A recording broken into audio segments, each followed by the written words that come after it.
오늘 말씀 보니까 예루살렘의 교회에 대한 핍박, 사실은 복음에 대한 도전이며 핍박이지요. 이 예수 그리스도의 복음과 교회에 대한 핍박이 시작되는 것을 보게 됩니다. 그런데 그 핍박은 헤롯 왕에 의해서 시작이 됩니다. 즉 왕에 의해서 시작이 됐다라고 하는 것, 이것은 정치적 목적이 있다라고 하는 거죠. 대제사장이나 혹은 서기관이나, 그렇죠? 이런 사람들이 종교적 목적을 가지고 교회를 핍박하는 것이 아니라 헤롯 왕이, 정확히 말하면 헤롯 아그리파 1세입니다. 이 왕이 자기의 정치적 목적을 위해서 교회를 핍박하기 시작한다라고 하는 거죠. 유대인들의, 특별히 종교 지도자들의 마음을 얻어가지고 좀 자기가 편안하게 이 유대 땅을 다스리고 싶다라고 하는 것입니다. 그런 목적을 가지고 교회를 핍박하기 시작하니 교회가 견딜 수가 없는 거죠. 정치적 핍박, 종교적 핍박, 여러 모습으로 교회가 핍박을 받기 시작합니다. 그래서 오늘 말씀을 보면은 요한의 형제 야고보가 헤롯의 칼에 순교를 당합니다. 그러니까 스데반이 종교 지도자들이 주동한 것에 의해서 돌 맞아 죽지 않습니까? 그래서 그것은 종교적인 핍박이었습니다. 그런데 거기에 더해서 이제 정치적 핍박이 초대교회 성도들을 덮쳐오고 있다고 하는 겁니다. 잘못하면 베드로만 죽는 것으로 끝나는 것이 아니라 헤롯 왕이 광기를 발휘하기 시작한다면 자기의 정치적 목적을 위해서 예수 믿는 사람들을 잡아다가 죽이는 것 아무렇지 않게 행할 수 있다라고 하는 거죠. 이런 절대 위기 상황에 놓인 교회는 이것을 어떻게 극복하고 이겨나갔을까요? 분명히 피할 길을 찾았을 것입니다.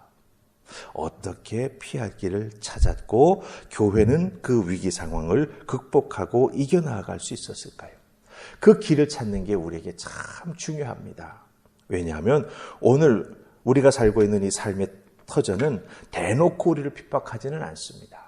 하지만 예수 믿는다라고 하는 것에 대해서 꼭 그렇게 믿어야겠니라고 말합니다. 꼭 그렇게 믿어야겠니라고 하는 게 무엇입니까? 예배 좀 안 가면 어때? 기도 좀 안 하면 어때? 세상 사람들과 똑같이 즐기며 살아가면 어때? 하나님에 대한 신앙 잠시 뒤로 내려놓고 편하게 세상 즐기면 어때? 이렇게 우리에게 유혹의 말로 예수 좀 꼭 그렇게 믿어야겠냐? 교회 그렇게 꼭 다녀야겠냐? 이런 말로 우리를 흔든다라고 하는 거죠. 때로는 예수 믿는 우리들을 투명인간 취급하면서 아예 없는 존재로 생각하고 대놓고 무시하는 경우도 있습니다. 이런 여러 가지 모습으로 세상은 우리를 공격해오고 있다고 하는 거죠. 핍박 아닌 핍박이 닥치고 있습니다. 이런 것들을 우리가 어떻게 이겨낼 수 있겠습니까? 초대교회가 어떻게 이겨냈는가라고 하는 것을 우리가 말씀을 통해서 잘 깨달아 알게 된다면, 거기에서 우리가 신앙으로 딱 붙잡고 나아갈 수 있는 말씀을 딱 잡을 수 있다고 한다면 우리도 분명히 이겨낼 수 있습니다. 우리의 믿음을 지켜낼 수 있습니다. 자, 그럼 초대교회는 어떻게 이겨낼 수 있었을까요?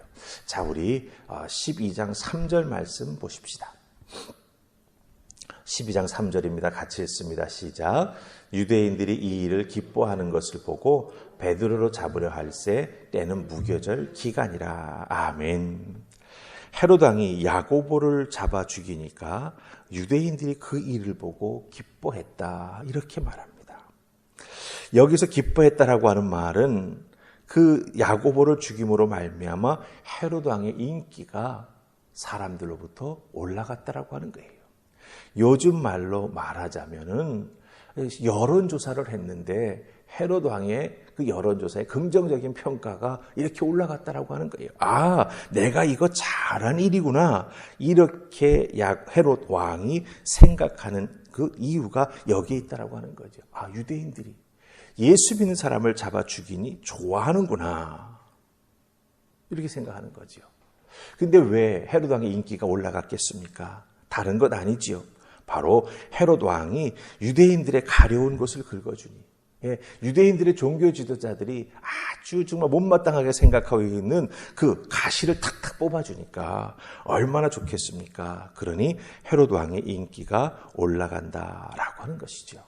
그러자 헤롯 왕이 이제 어떻게 하려고 합니까? 베드로를 또 잡아 죽이려고 모의를 하고 있는 것을 보게 됩니다. 자, 여기서 우리가 잘 보십시다. 복음대로 사는 그리스도인, 복음에 충실한 교회가 되었는데도 불구하고 순탄한 길만 가지 않습니다. 평탄한 길만 가지 않습니다. 샬롬의 길만 가지 않는다라고 하는 거죠. 때로는 아무런 이유 없이 혹은 나 자신의 잘못 없이 핍박을 받을 때가 있고 고난이 찾아올 때가 있다라고 하는 거예요. 그렇게 고난이 찾아오고 이유 없이 핍박이 찾아올 때 우리는 어떻게 해야 되는가라고 하는 게 난감할 때가 있지요. 이런 이유 없이 찾아오는 고난 앞에 우리 믿음의 선조들은 어떻게 했을까요? 우리 성경 말씀을 한번 잘 살펴보십시다. 자, 우리 5절과 12절을 읽습니다. 중간은 읽지 않고요. 5절을 읽고 12절로 훌쩍 뛰어 넘어갑니다. 자, 먼저 우리 5절 말씀 읽습니다. 시작. 이에 베드로는 옥에 갇혔고 교회는 그를 위하여 간절히 하나님께 기도하더라. 자, 12절로 갑니다.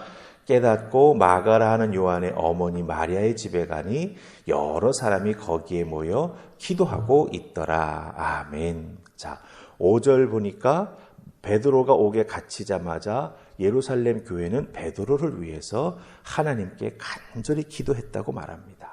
자, 그럼 12절은 뭐라고 말하고 있습니까? 베드로가 하나님의 기적과 같은 역사를 통해서 감옥에서 빠져나왔지만 계속해서 마리아의 집에 모여서 여러 사람이 기도를 계속하고 있었습니다. 기도입니다. 초대교회, 예루살렘 교회는요, 베드로가 잡히고 교회에 핍박이 닥치자 무엇을 하고 있었습니까? 기도하고 있었습니다. 베드로가 잡혀가자 아이쿠야 깜짝 놀라서 한 번, 두 번 기도하고 끝난 게 아니라 베드로의 문제가 해결되기 위해서 기도로 시작하고 기도를 계속하고 있었고 그 기도의 역사를 통해서 하나님께서 천사를 보내서 기적을 베푸셔서 감옥의 간수가 멀쩡히 눈뜨고 지키고 있음에도 불구하고 감옥 문이 열리지 않습니까? 쇠사슬이 풀리지 않습니까? 베드로가 겉옷을 입고 그 간수의 앞을 그냥 지나가지 않습니까? 철문이 열리지 않습니까? 보지 못하고 듣지 못하는 거예요. 그런 놀라운 기적이 일어납니다. 어떻게 할 때? 기도로 시작해서 기도를 계속하고 있을 때. 위기 앞에서 위기가 끝나기 위해서 기도를 쉬지 않고 있다라고 하는 거예요. 헤롯 왕에게 줄을 대가지고 베드로의 선처를 부탁하기 위해서 뇌물을 준비하지 않았습니다. 사람의 끈을 찾기 위해서 이곳저곳에 줄대지 않았습니다. 정말 최악의 상황에서 교회와 그 믿음의 성도들은 그 상황이 해결될 때까지 무엇했습니까? 계속해서 기도로 하나님께 매달렸습니다. 때로는 믿음의 깊이가 깊지 않은 분들은 이와 같은 최악의 상황에서 왜 기도만 해야 하는지 잘 이해가 되지 않을 때가 있지요. 하지만 우리가 이런 최악의 상황 속에서 믿음의 사람들이 기도한다라고 하는 것은 기도밖에 달리 할 수 있는 일이 없어서라기보다는 기도만이 해결 책임을 체험적으로 깨달아 알고 있기 때문입니다. 기도할 때 고난 중에 하나님이 은혜를 베풀어 주시고 어렵고 힘든 일이 닥칠 때 기도하기를 포기하지 아니하고 계속해서 하나님께 매달릴 때 그 기도를 통해서 하나님께서 개입하시고 역사해 주신다라고 하는 거죠. 그렇기 때문에 기도는 우리 그리스도인들이 할 수 있는 최고의 무기이며 최선의 선택이라고 하는 것을 우리가 알아야 합니다. 그렇게 기도를 계속했을 때 하나님이 개입하시고 하나님이 역사하시고 하나님이 오히려 큰 은혜를 내려주시는 것을 우리가 보게 된다라고 하는 것이죠.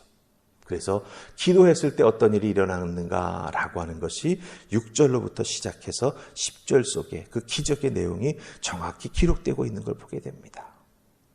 천사의 역사, 인도의 문제를 해결해 주심. 그러기에 오늘 우리들의 주어진 삶의 자리에서도 무엇을 해야겠습니까? 기도가 답입니다. 우리가 고난 중에 있든지 고난 중에 있지 아니하든지 우리는 기도하기를 쉬지 아니하는 믿음의 사람이 되어야 할 줄로 믿습니다.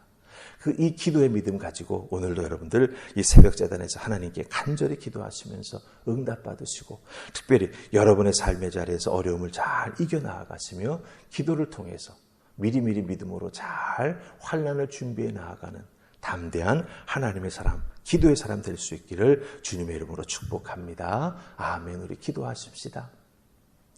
좋으신 주님 은혜 감사합니다. 오늘 주신 말씀 잘 기억하게 하옵소서. 교회가 환난에 임하게 중에 사로잡히게 되었을 때, 또 성도들이 어렵고 힘든 일들에 사로잡히게 되었을 때 교회는 기도했고 성도는 기도했습니다. 그 기도를 통해 문제가 해결됐고 그 기도를 통해 하나님이 살아 역사하고 계심을 깊이 체험할 수 있었습니다. 우리가 믿는 하나님은 신실하신 하나님, 어제나 오늘이나 동일하신 하나님이십니다. 그 하나님께서 우리들의 간구에 응답해 주시고 그 기도하는 중에 우리들의 삶에 개입하셔서 문제를 해결해 주실 줄 믿습니다. 주여 도우시옵소서. 하나님 역사해 주시옵소서. 성령 하나님 더욱더 깊은 기도의 자리로 들어갈 수 있도록 우리를 이끌어 주시옵소서. 오늘도 이 새벽 이렇게 기도하며 아버지 앞에 나아가오니 도우시고 응답하시고 축복하여 주시옵소서. 오늘도 주신 말씀대로 우리의 삶이 기도로 이루어지는 삶이 될 줄 믿사옵고 예수님 이름으로 기도하옵나이다. 아멘.